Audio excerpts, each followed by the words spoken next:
Together, growing in faith, changing communities.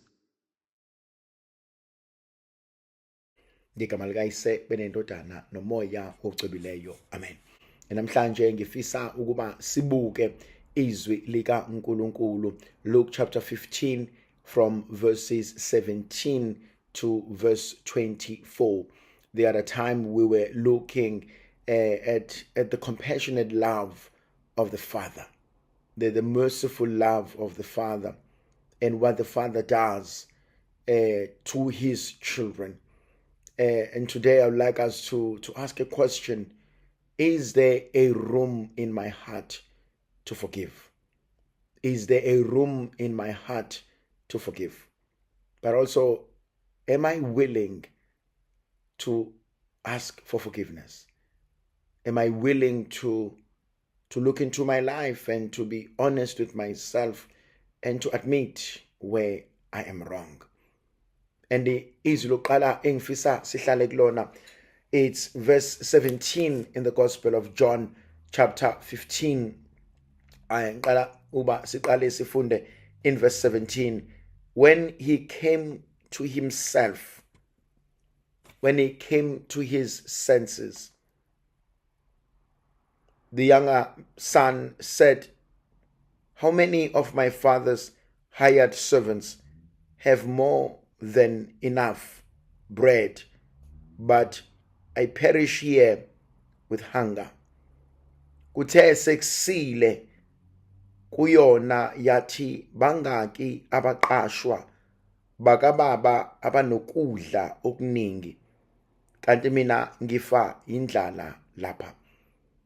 There's so much in this verse. The first segment for me is when he came to himself,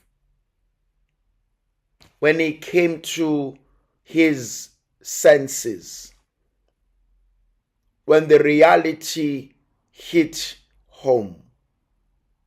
Uyabona ithandwa zami, I think one of the most painful things kwesinye isikhathi empilweni zethu ukuthi abanye bethu kuze bathathe ukuthi silahlekelwe okuningi.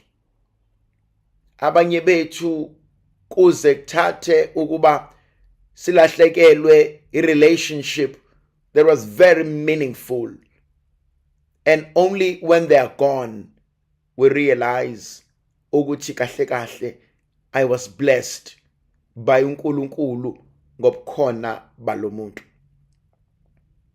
Abanye bethu kuze kufunakale isigameko esiningi.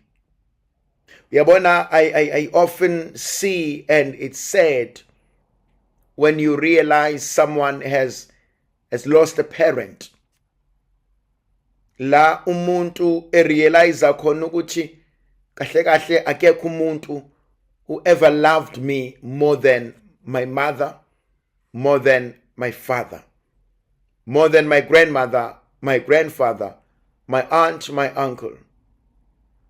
Kwesinye isikhathi you only realize when they're gone ukuthi kahle kahle usibanibani meant a lot to me.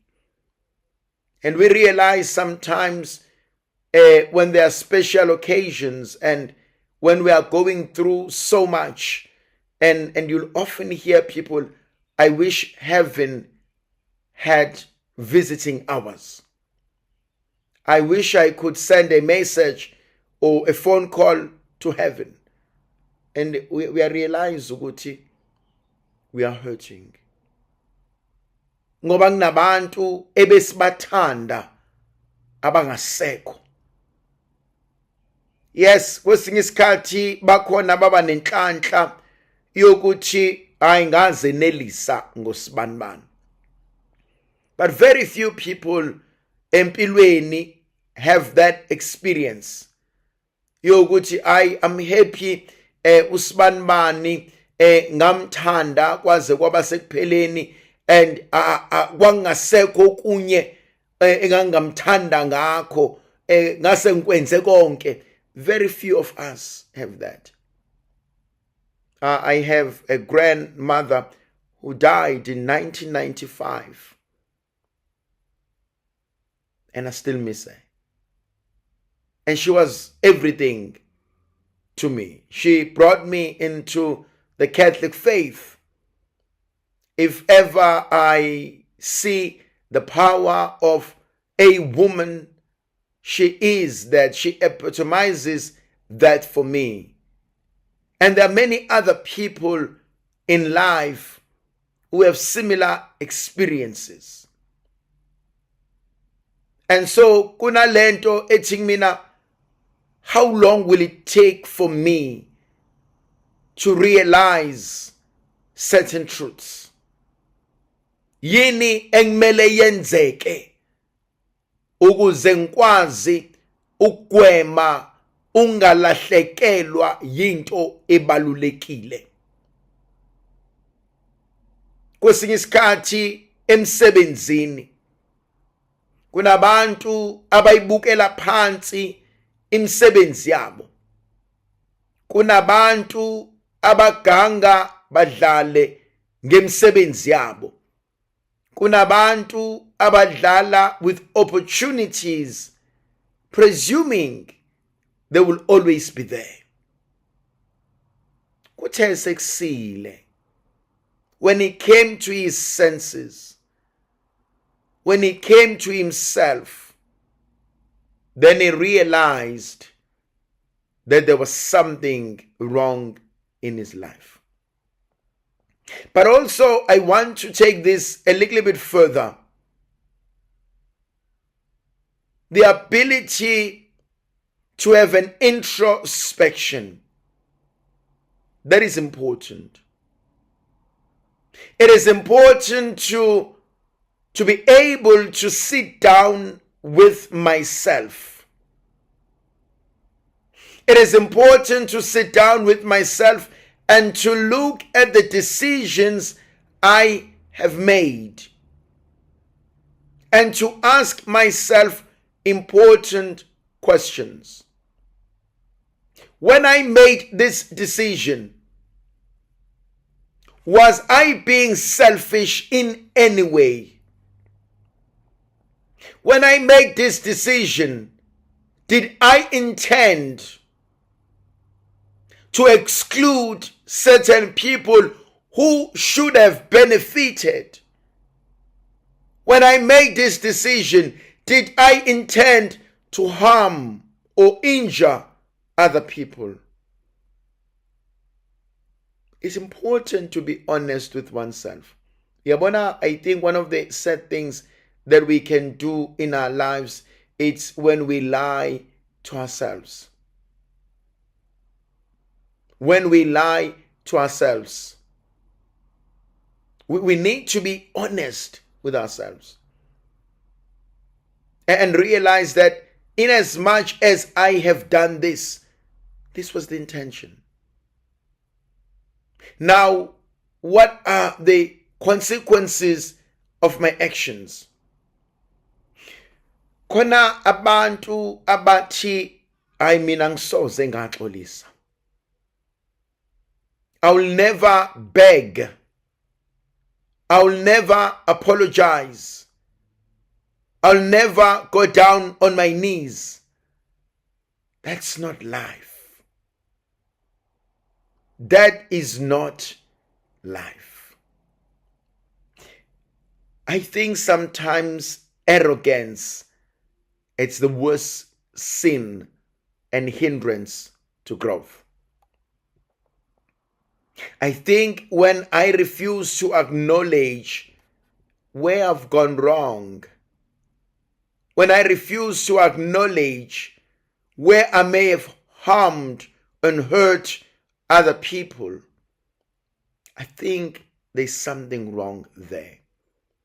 But I think something else is also amiss when I do not think I can make any mistake. Kwesinye isikhathi lokho ithandwa zami kuyahlupha. Uyabona khona lento ehluphayo empilweni, umuntu ongasenamuntu amhloniphayo. Iyahlupha lento yokuba umuntu osheshile ukuba mdala, waba responsible ey'ntweni ey'ningi, wathatha ama-decisions ey'ntweni ey'ningi without consulting people through ama-decisions owenzayo, because noma sewubhayiza, noma sewuphaphalaza, noma sewuphuma endleleni, awunendaba. And people around you have gotten used ukuthi vele wena uyazenzela. I've seen so many people, the sad part is that they are lonely. They are lonely. They have no one. Because at the end of the day, very few people want to stay with an arrogant person. Very few people want to stay with someone who is a bully. Very few people want to stay with someone who is never in touch of their own realities. And so sometimes we see abantu who are lonely. We see abantu who are frustrated. And bahambe beyishutheka kuyo yonke into. It's because they are afraid of dealing with themselves. They are afraid of coming home to themselves. And that's something we all need. That's something we all need to pray about. Yangithinta le ethi, he came to himself. He came to some realization. Then he acted upon it. Execution. How many of my father's hired servants have more than enough? And here am I dying of hunger. Uyabona khona lento ebalekile empilweni yami. Khona abantu abavama ukuthi, well, I've made my bed, I may as well lie in it. Well, I've made my decision, I may as well continue with it. That's not the best thing sometimes. Yes, I made my decision, but now I'm realizing it was not the best decision. I'm now realizing that the decision I have made is not favorable to the people that should benefit. The decision that I've made is harmful to those whom I love. And upon realizing that truth, I must act. I must change my mind. I must change my decision. You know, I've always valued a principle. Upon discovering new evidence, I now change my decision. Khona omunye umuntu othi, hayi mina ngeke ngitshelwe ingane. Khona omunye umuntu othi, hayi mina what I've written, I've written. Khona omunye umuntu othi, hayi I cannot change. Abantu bazositshela ukuthi is weak. You're not being weak. You are being real. You are being reasonable. You are being truthful. You are being honest. And you are relying on the truth. Bengazi, kodwa manje sengiyazi. And I think the danger empilweni, it's uma sengazi and I ignore what I know. That is catastrophe. Because I know the truth and I choose not to act on it. Now, khona into engithintayo. In verse 18, I will arise and go to my father, and I will say, Father, I have sinned against heaven and against you. The important things there. Ngizosukuma ngiye kubaba. I'm not going to wait for my dad to come looking for me. I'm not going to wait for someone to come looking for me. It's called taking responsibility. I want to take responsibility for my actions. I want to take responsibility for what I have done, for what I have refused to do, for what I have ignored. It's called taking responsibility. You know, in AA, there is a 12-step program that every recovering alcoholic must undergo. And one of the 12 steps that every recovering alcoholic must face is to make amends. Well, number one is to acknowledge that they have done someone harm. They've acknowledged that alcohol is a problem to them. They've acknowledged that alcoholism is a disease. They've acknowledged that they cannot control themselves. But there is a beautiful stage where they say, I acknowledge the harm I have caused and I seek to make amends. But there's something important. In doing or making amends, I will do it so long as it does not cause any harm to the person I have injured. And that's important. And so umuntu needs the wisdom of the aged. We need the wisdom of the elders, because there are two things in here. The first one is the ability and the willingness to go and make amends. That must be here. I want to make amends. I realize that what I've done, I am wrong, and I realize ukuthi I should not have acted in that way, and I genuinely am sorry about it. It's contrition. I must be genuinely sorry. Ngiyaxolisa ngempela bengingaboni, ngiyaxolisa ngempela ngangenziwa ukudelela, ngiyaxolisa ngempela ngesenze ngasenza. I did it knowingly, but now I regret having done that. It's contrition. Ngiyamsaba umuntu who has no contrition. Ngiyamsaba umuntu ozothi kulungile ngiyaxolisa ngoba ngikulimazile kodwa ngiyisoli ngalokho. Well, you may as well, And so there must be this genuine contrition. And where does this genuine contrition come from? It comes from the realization ukuthi I, Thembelani, was wrong. And kubalekile lokho. I was wrong. I should not have done that. I should not have treated you like that. I should not have ignored your pain. I should not have caused you so much harm, whether intended or not intended, but I was wrong. I must admit it, to myself at least. That is contrition. Ukuyisola. Ngiyisola ngento engiyenzile. Whether people have brought it to my attention or something has happened, but once I reach that stage, I must own up. And it's an important stage. And for me, it's a sign of growth. Ukuthi umuntu genuinely sees that they've done wrong. And how do we know that? Because they want to change and they change their tune. Akakwazi ukuxolisa namhlanje aphinde enze the very same thing axolise ngayo. No. Uyaxolisa and make amends and change and do something different, because bayayazi to some degree the pain it has caused you. Bayayazi to some degree the discomfort it has created in the family. Bayayazi to some degree the tension it has caused in your relationships. To some degree they know that. They may not fully know it, they may not fully understand it, but to some degree they can see it.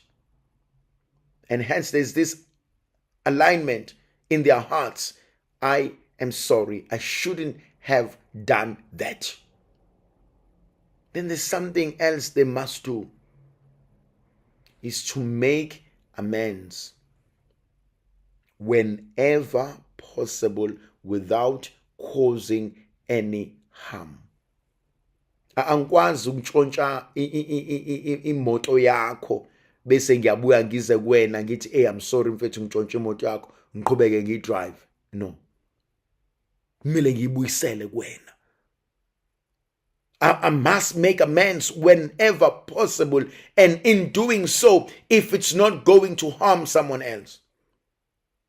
Yabona kunemizi ayikhulumisana, ayibhekani, ayifunani. Abantu baswele nje ukuhlala eqinisweni. Xolisa bese uyashintsha. Kodwa asikho ready, asikho prepared, asifuni futhi abanye bethu. Then kwesinye isikhathi uzurealize ukuthi kahle kahle uzolahlekelwa ikona konke ngempakamo, uzolahlekelwa ikona konke ngokudelela, uzolahlekelwa ikona konke ngokuqhosha, uzolahlekelwa ikona konke ngokungakhuzeki. Akuyona impilo leyo, akuyona impilo leyo. And kwesinye isikhathi, the sad part, abanye they wait till it is late. Ngobani? Kungani ngihluleka ukwehlela ngezansi? Kungani ngihluleka ukuzehlisa? Kungani ngihluleka ukuyoxolisa and make amends? Yabona ithandwa zami, kunalento eyingozi, ukuhlohlana. Sithi ayikhuleka wena, it doesn't matter. It doesn't matter. You can just continue and ignore that. No, that's not what life is all about. And so in verse 18, when he says, I will rise and go to my father, and I will admit, and I'm prepared to make amends. Treat me not as your son. I'm prepared to make amends. Now, the other side of the coin for me is, am I ready to receive someone? Am I ready to forgive?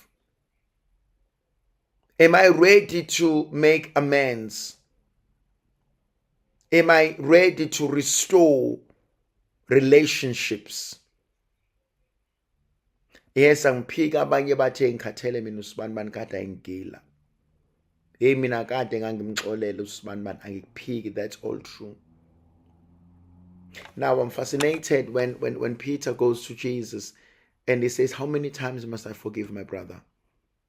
And Jesus says 70 times 7. Just keep forgiving. Just keep forgiving. And I think that's what we ought to be doing. We forgive not because they've asked of our forgiveness. We forgive not because they've changed their tune. We forgive because bearing a grudge is too heavy for our hearts. Hating is too much for our spirits. Now I'm fascinated by verse 19. I no longer am worthy to be called your son. Treat me as one of your servants. I'm not worthy of your love. I'm not worthy of your forgiveness. I am not worthy of any other thing. Niyavuka kumina lenkonzo yokubuyela uNkulunkulu ngeqiniso. Angenzanga kahle Nkosi. Angikhulumanga kahle moya ongcwele. Ngicela uxolo lakho.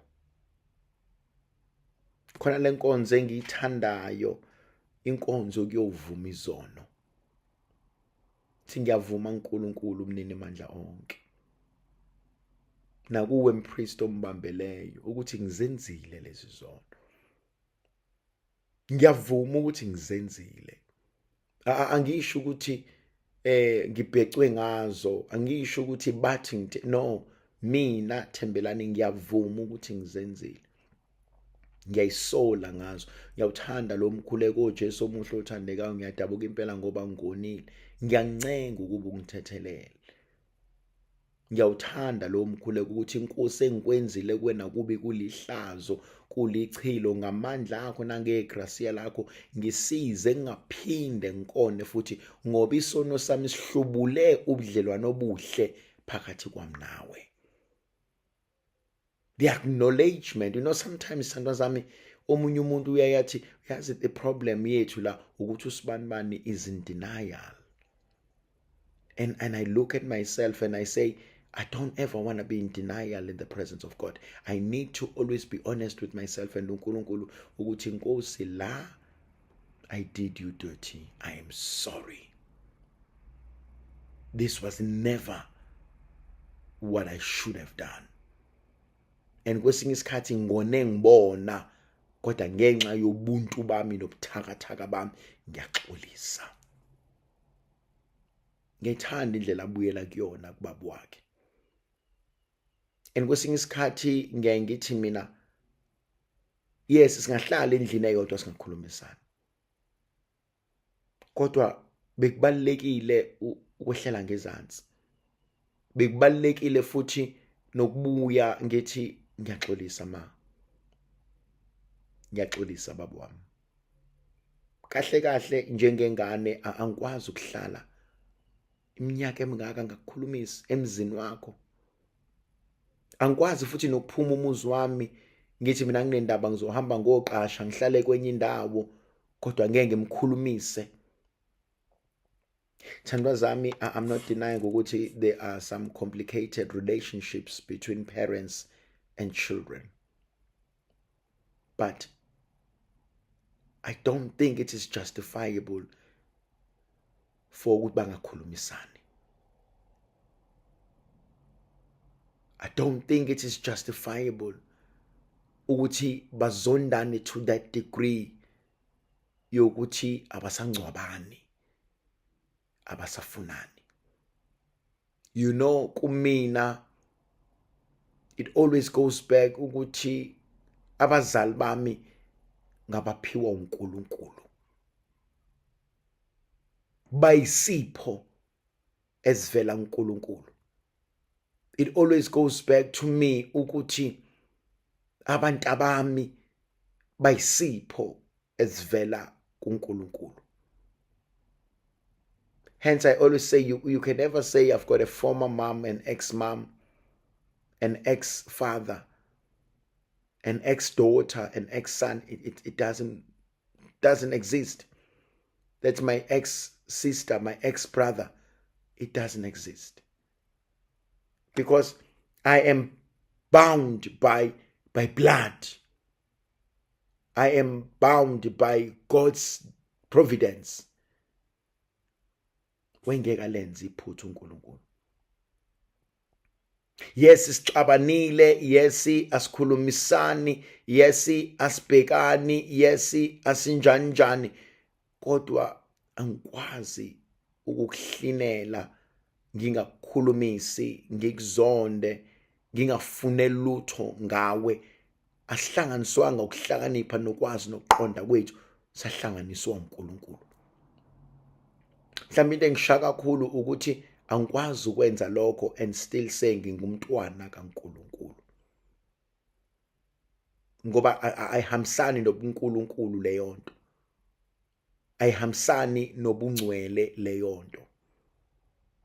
I'm not saying it is an easy thing to do. I'm not saying one can just wake up and do it, but I'm saying yinto engimele ukuba siyenze.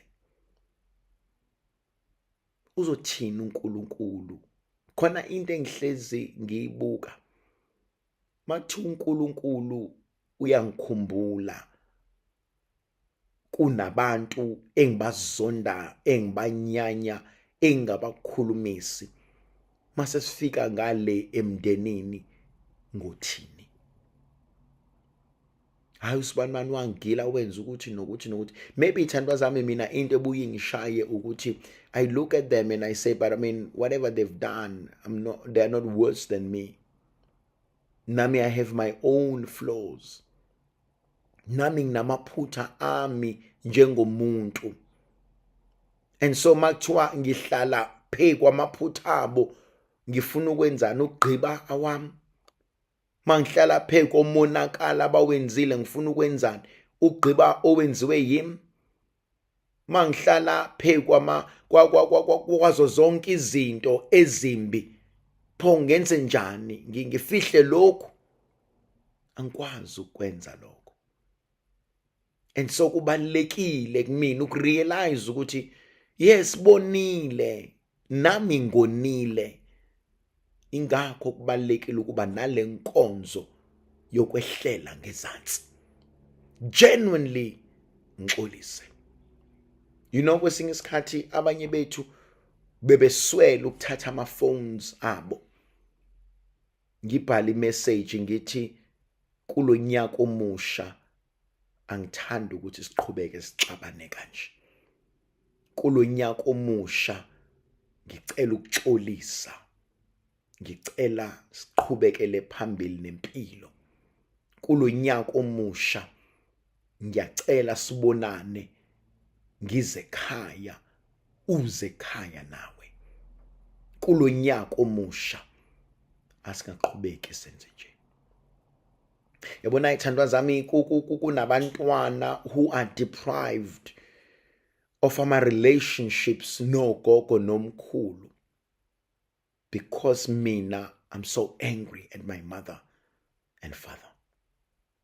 And maybe justifiably so.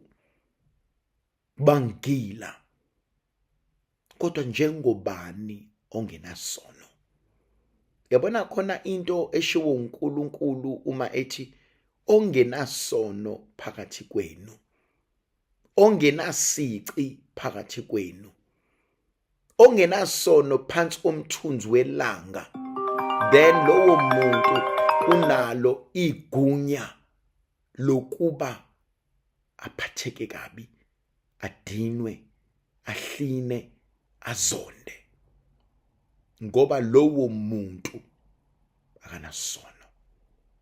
Yabona makukhona ongenasici, then ayisithandwa sami, ngubani mina ongathi ungazondi. Kodwa akekho. Uyedwa vo uNkulunkulu. uNkulunkulu othi engenasono, engenasici, engenaphutha, athande mina ogcwele izono, ophila ihlazo, ohlele esonweni. Athi umpostoli Pawuli athi I am the greatest of all the sinners and yet he has shown me so much love. Athi uIsaiah wayengasabukeki nokubukeka egcwele ububi bezono zethu. Siswela lenkonzo yokuxolelana. Ngihambe ngiyoxolisa. Ngihambe ngiyomxolela.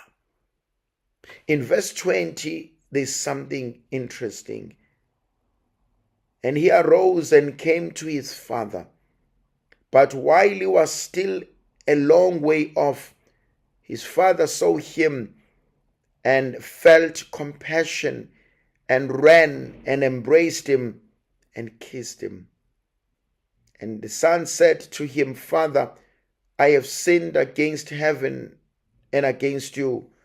I no longer am worthy to be called your son. Yangithinta beyond any measure i-compassion kababa. Uthando lukababa. Uxolo lukababa. Lithi izwi likaNkulunkulu, he ran towards his son. Mhlawumbe nginento engifuna ukuyisho. Uma esexolisa asikho isidingo sokumqolisa amacala. Uma esexolisa asikho isidingo sokumvusela amaminithi. Uma esexolisa vele usishawe umhlaba. Mxolele. The word for today Lord, I have sinned against you. I no longer deserve to be your child. Lord, I have sinned against you. I no longer deserve to be your child. That's the word for today. Lord, I have sinned against you. I do not deserve to be your child. Nkosi, ngonile phambi kwakho. Angisafanele ukuba umntanakho. Masane ngihlale nginaleyo concept ukuthi ngisoni. Ongonile akangonanga more than mina ngone uNkulunkulu. I am the worst. I am weak. I am a sinner. And like the Father, God runs to embrace me. God runs to forgive me. And God runs to kiss me. Lord, I have sinned. Ngegama likaYise benendodana nomoya ogcobileyo. Amen.